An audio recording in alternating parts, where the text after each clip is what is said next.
because number one, in order to declare war, you have to have congressional act.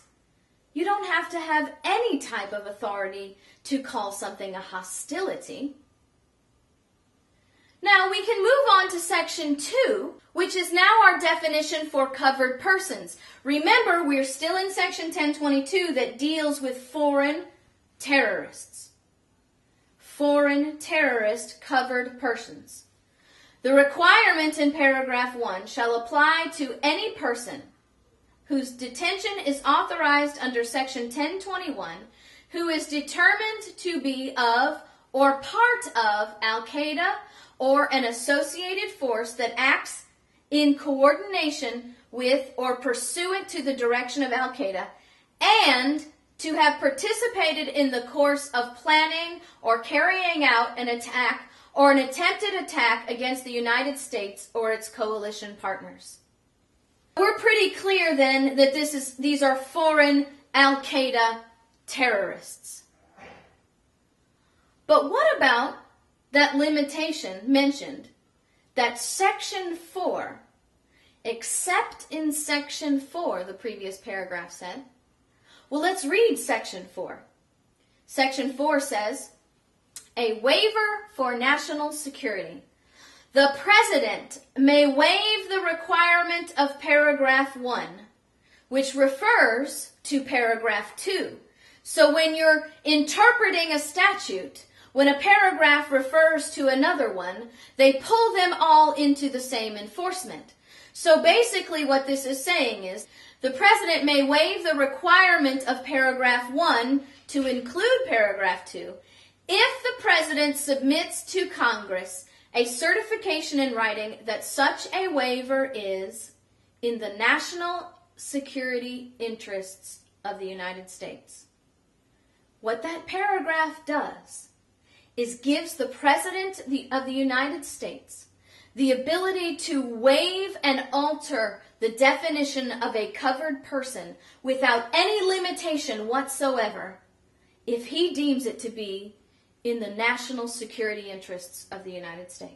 Another argument you'll hear from those that supported this law is that the law that was passed is fundamentally different than the law that was initially proposed.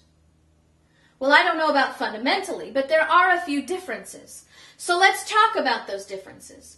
And one of those differences actually falls into section 4, the waiver for national security.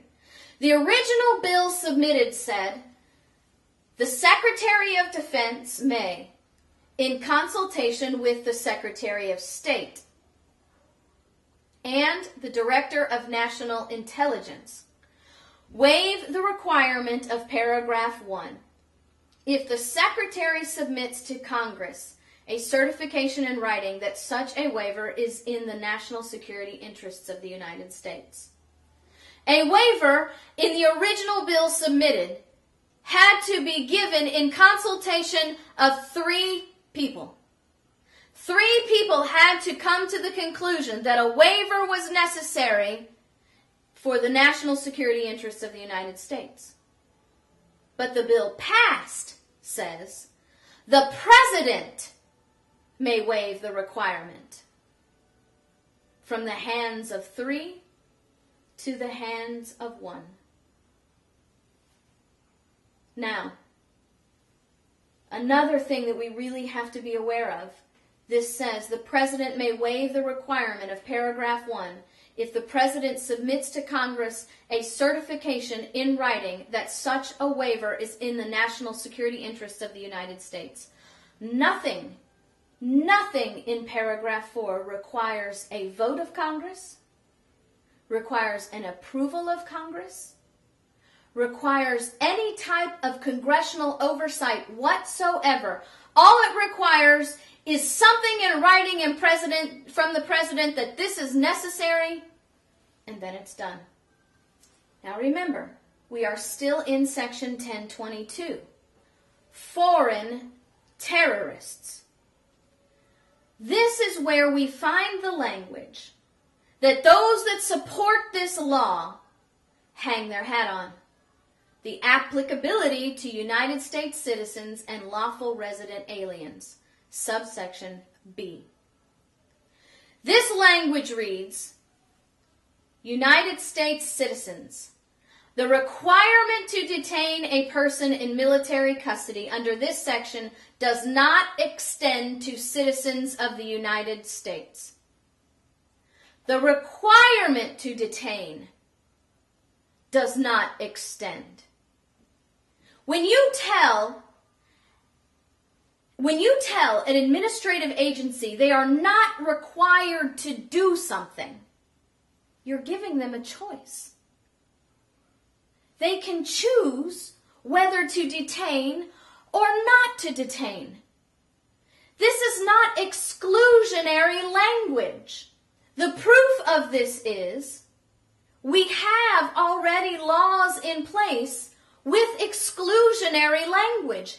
If they wanted to, without a doubt, exclude U.S. citizens, the language already existed in previous law. They could have simply cut and paste. Now remember, this is foreign. This has nothing to do with 1021, the any person, belligerent act, or hostility. These are foreign, but it also, remember, in foreign was the subsection 4 waiver by the president. Okay? So that's how you can get U.S. citizens in here. Remember the CRS summary that said it makes the requirement inapplicable to U.S. citizens? Now we have the actual language which says the requirement to detain a person in military custody under this section does not extend to U.S. citizens. That is a one-sentence statement, replaced by a one-sentence statement in the CRS summary that does not even accurately reflect what the law says. Inapplicable is nowhere close to being not required. How could they have made this language clear? Like I said, the language already exists in law. When bill writers sit down to write bills, they don't reinvent the wheel every time they do it. What they do is they take language from laws that already exist because they're tried and true. They know that they will withstand legal argument. They could have done that with this bill. Remember, the section says the requirement to detain a person in military custody does not extend to U.S. citizens. What about the Civil Rights Act of 1964? That law has been on the books for a long time. That law says that you cannot discriminate against a person for hiring practices based on their religion, their race, their gender. But there's a section in there, section 2000 E2E2, which sets up an exception for churches and religious organizations and private clubs. Because if you're a church and you're going to hire a pastor, you're certainly going to want to discriminate based on religion. And sometimes you're even going to discriminate based on gender.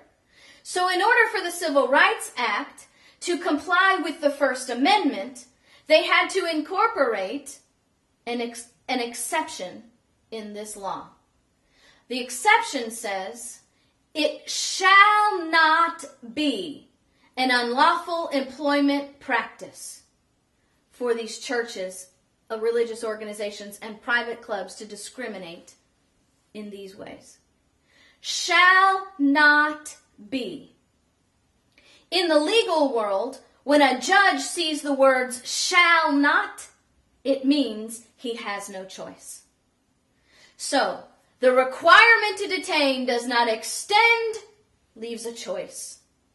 But shall not extend to U.S. citizens is legally exclusive and leaves no choice. Now, this is not the only language that our bill makers could have used in this section. Another example of exclusionary language exists in our vaccination laws. every state has a law requiring vaccinations. Almost every state has a section in their vaccination laws that excludes certain groups of people. Groups of people who would be medically damaged by vaccinations, or groups of people who do not believe that vaccinations are in line with their religious beliefs. So now we have laws with another section that excludes groups of citizens. In Florida, it's Florida Statute 1002.20, subsection 3b. And it reads, "The parent of any child attending a public or private school shall be exempt from school immunization requirements upon meeting the exemptions in accordance with the provisions